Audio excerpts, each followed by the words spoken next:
Во постојаната потрага по настанокот на светот, мудреците од пред нашата ера размислуваа што би можело да го изгради целиот космос – материјата или енергијата.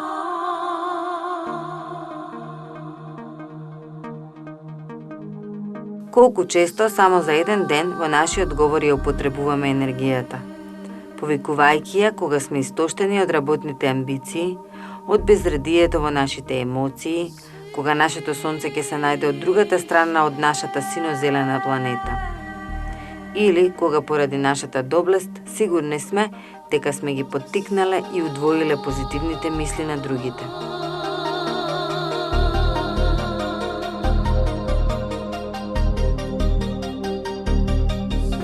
Енергијата е најфасцинантната невидлива сила која го движи светот. Таа е бог на сите материјални и нематеријални нешта. Но уште пофасцинантен е заклучокот на физичарите дека ниту се губи, ниту се создава, туку едноставно преоѓа од еден во друг вид. Таа фасцинира без разлика дали таа самата делува во создавањето или со своето делување предизвикува создавање на нешто друго.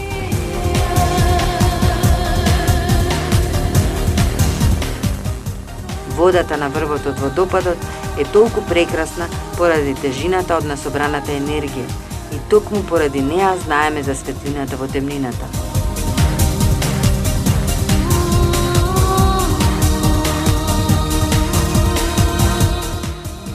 Можеме ли енергијата да ја замислиме како милиони молекули кои во ред на една спартанска војска се стремат кон создавањето на идеалната држава? Или како милиони збунети молекули испратени од паднатите ангели, кои од едноставната завист или незнаење пустошат се што ќе им се најде на патот.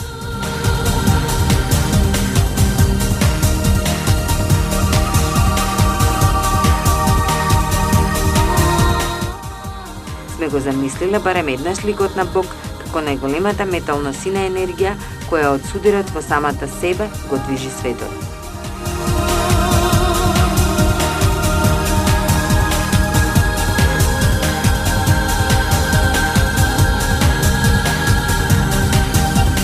Многу одамна, од кога историјата знае за човекот, тој бил фасциниран од громот, искрата која му го создала светиот оган. Потоа, времето поминуваше, енергијата на водата беше првата природна сила која човекот ја скроти и започна да ја употребува во корисни цели за нас.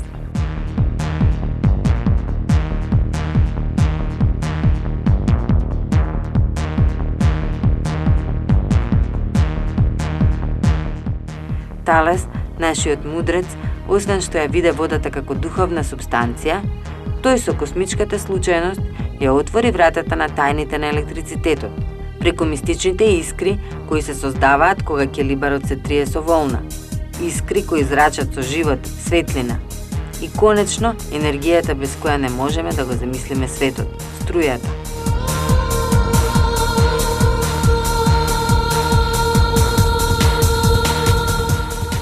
Токму тука се приближуваме до најголемиот изумител на сите времиња, Никола Тесла, тој кој е виновен затоа што целата планета Земја секој миг ужива во неговите идеи и му го чувствува визионерскиот дух.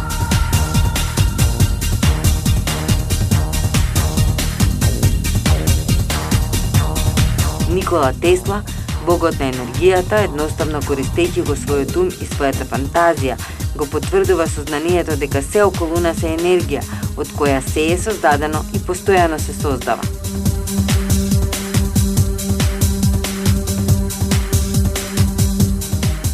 Но само Тесла успеа целата космичка сила да ја скроти и насочи само за нас.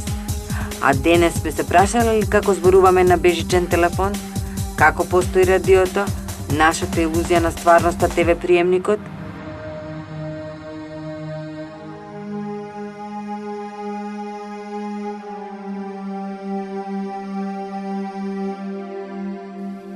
На почетоците на скротувањето и насочувањето на космичката енергија повторно го среќаваме Талес од Милет со неговата бајка со келибарот, од која започна се.